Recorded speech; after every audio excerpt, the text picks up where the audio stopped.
Welcome back. I felt the need to make a small addendum to my Are You Mad recording.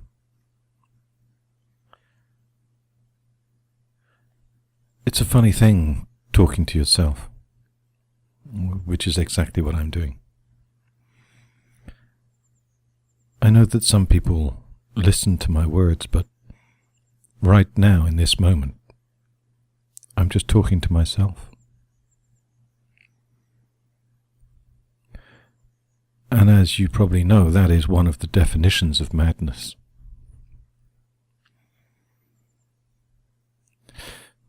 So I have to really ask myself, how does a madman know if they are mad?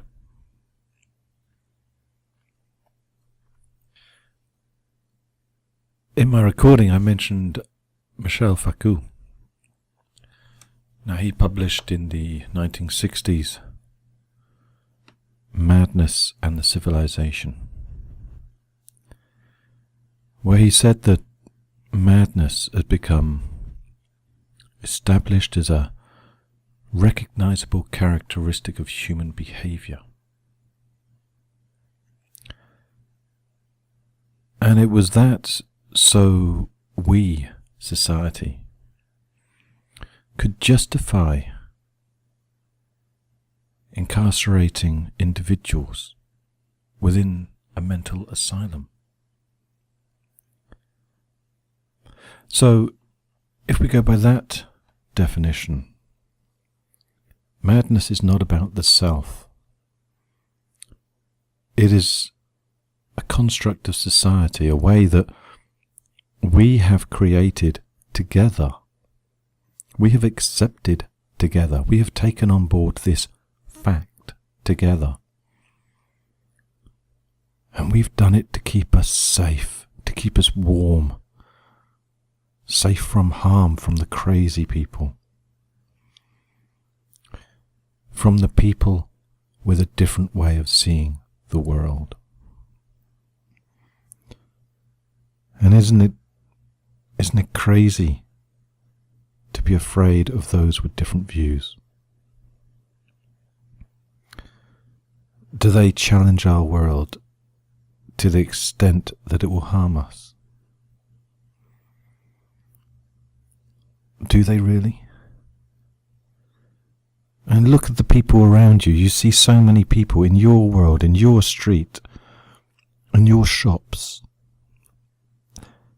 Do you feel threatened by them having different views, different opinions? If you see a Muslim walking to their mosque or a Christian walking to their church, do you feel threatened by them? And if so, why?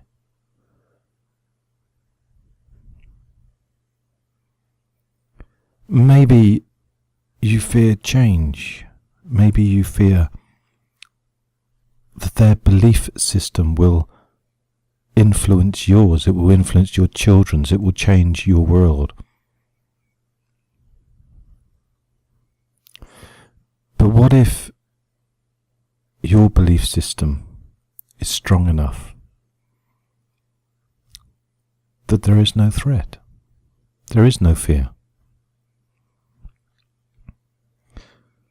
Are you told to be afraid? Are your fears justified? Because madness is a way to constrain us. Different opinions and thoughts and beliefs, they don't have to be threatening. They can be eye-opening, inspiring. But we are told in our society not to accept them. If somebody is with a different viewpoint, they are a danger to us. That is how we're presented with things. And this is where the madness and civilization, this is where these ideas came into being, or were presented to us. Suddenly we have clinics that would decide our fate.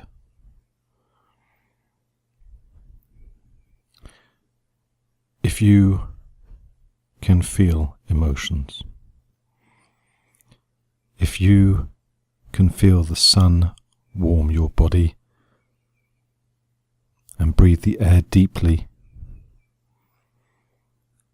if you can taste the food that you eat, no matter what view of the world you have, you are not mad.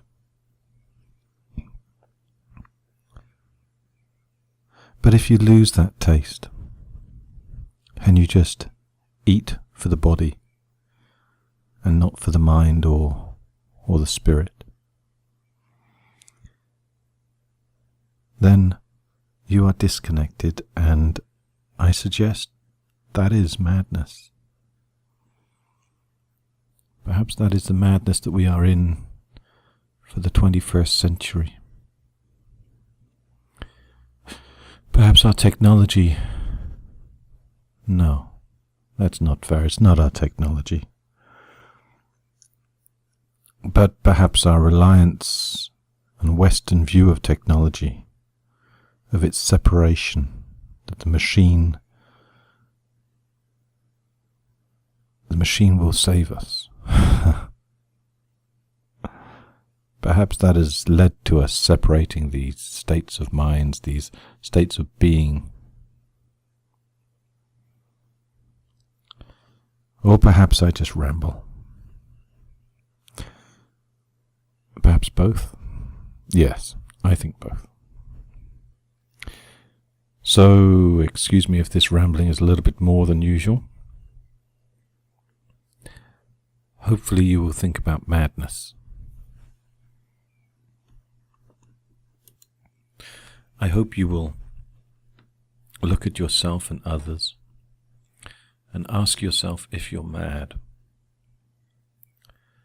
But at the same time, ask yourself, if you can ask that question, then who is to tell you that you are not sane? Well, thank you for listening. I hope I haven't sounded too mad tonight. And if you have any thoughts yourself, I'd love to hear them. You can even tell me I'm mad if you like. But if you do that, you'd better question yourself from telling me.